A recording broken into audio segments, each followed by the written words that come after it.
राधे राधे दोस्तों, आप सभी का स्वागत है हमारे चैनल दिव्य हिंदू कथा में। चलिए आज सुनते हैं श्री सत्यनारायण व्रत कथा। भगवान विष्णु के सत्य स्वरूप श्री सत्यनारायण की वह पावन कथा केवल धार्मिक आख्यान नहीं बल्कि सत्य, श्रद्धा, वचन पालन और भक्ति की महिमा का दिव्य संदेश है। कहा गया है कि जहाँ सत्य है वहाँ नारायण है, और जहाँ नारायण का वास होता है वहाँ दरिद्रता, भय, दुख, कलेश स्वतः ही दूर हो जाते हैं। श्रद्धा और विश्वास से इस व्रत और कथा का श्रवण करने से अधूरे कार्य भी पूर्ण होते हैं, संकट मिटते हैं और जीवन में सुख शांति का वास होता है। तो चलिए सुनते हैं पौराणिक कथा। यह कथा श्री स्कंद पुराण के रेवा खंड से ली गई है। प्राचीन काल में किसी समय काशीपुरी में सतानंद नाम का एक निर्धन ब्राह्मण रहता था। वह भीख मांगकर अपना गुजारा करता था।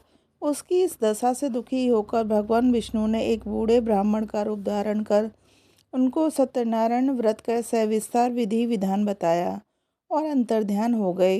सतानंद ने अपने मन में श्री सत्यनारायण व्रत का संकल्प कर लिया, जिसकी चिंता में वह रात भर सो न सका। ज्यों ही सवेरा हुआ, वह इस व्रत के अनुष्ठान के उद्देश्य से भिक्षा मांगने निकला। उसे उस दिन भिक्षा में बहुत धन धान्य मिला।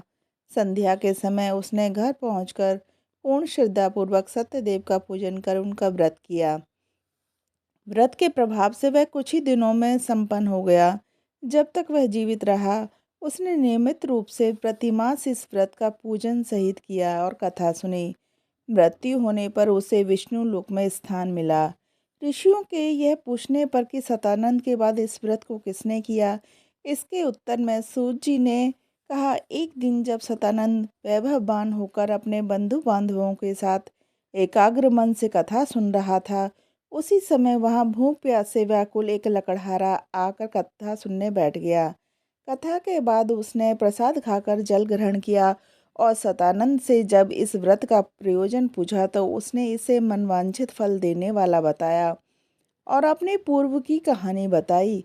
उसके ऐश्वर्य प्राप्त करने की बात सुनकर उस लकड़हारे ने भी इस व्रत का विधि विधान जाना और इसके पूजन का निश्चय करके लकड़ी बेचने चल दिया। भगवान की कृपा से उस दिन लकड़ियां दुगने भाव में बिक गईं।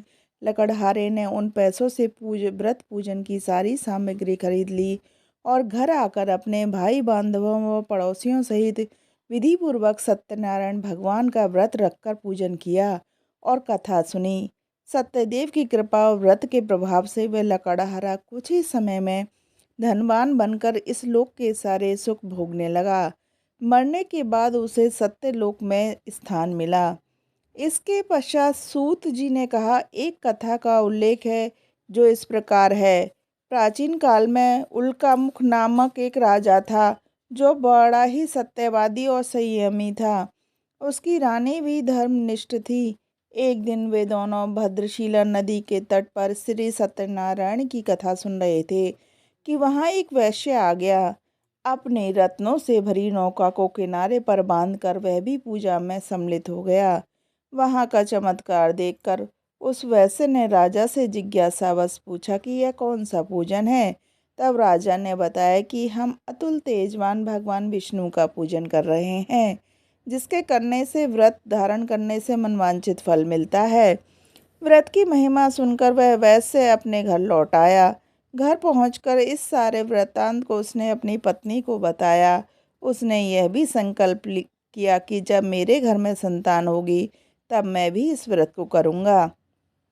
सत्यनारायण भगवान की कृपा से उसकी पत्नी गर्भवती हुई और 10 माह में उसने एक कन्या को जन्म दिया। चंद्रकलाओं की भांति दिन प्रतिदिन बढ़ने लगी इस कन्या का नाम उन्होंने कलावती रखा। वैश्य की स्त्री लीलावती ने उसे इस व्रत के संकल्प का स्मरण कराया तो उसने कन्या के विवाह के समय व्रत करने को कहा। फिर वह अपने काम धंधे में व्यस्त हो गया।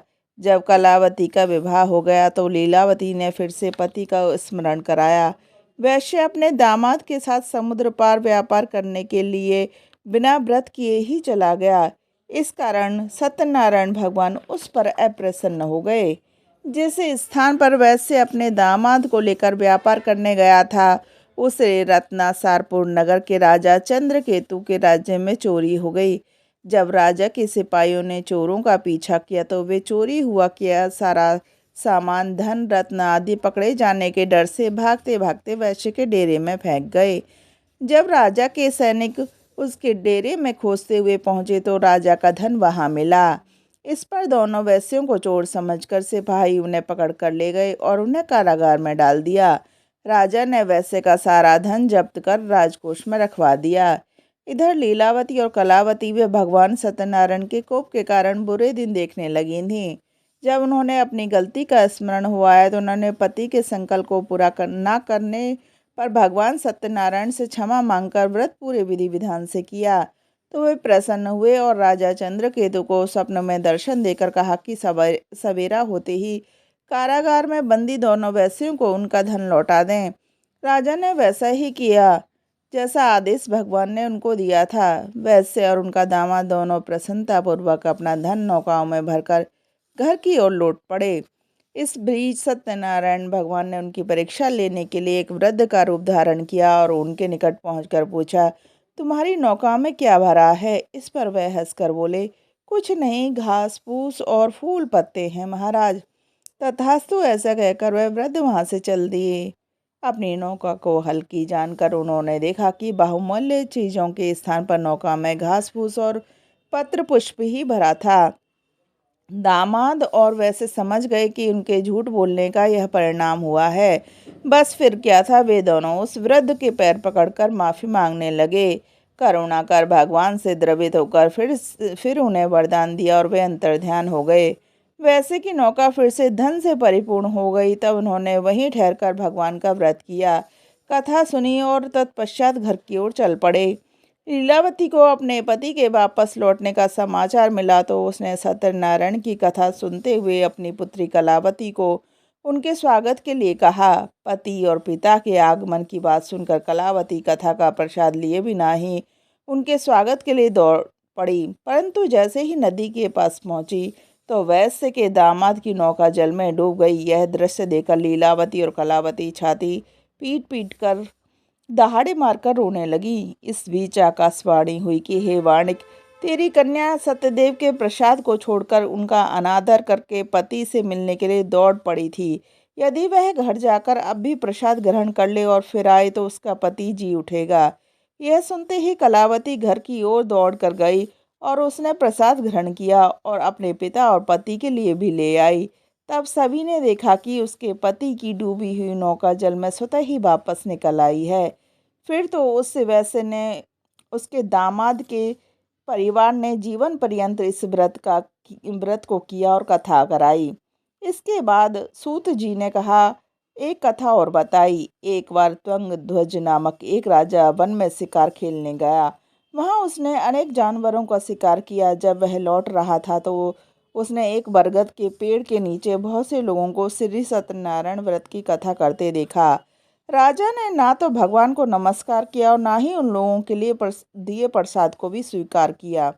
अपने महल में लौटने पर जब उसे ज्ञात हुआ कि पुत्र पौत्रादि धन संपत्ति सब कुछ नष्ट हो गया है तो धन वन की घटना का उसे तुरंत ही स्मरण हो आया। फिर वह वन में लौटा और भगवान सत्यनारायण के व्रत का पूजन किया, कथा कराई तो उसके प्रभाव से उसका सारा राज्य धन संपत्ति के अलावा राजवंश ज्यों का त्यों वैसे ही मिल गया। तब से राजा ने समय समय पर जीवन पर्यंत श्री सत्यनारायण का व्रत पूजन कर कथा कराई और सुखमय जीवन व्यतीत किया। मरणोपरांत वह मोक्ष का भागी बना। बोलो सत्यनारायण भगवान की जय, वृंदावन बिहारी लाल की जय। तो दोस्तों, आपको ये कथा कैसी लगी हमें ज़रूर बताएं और हमारे चैनल को सब्सक्राइब ज़रूर करें। राधे राधे दोस्तों।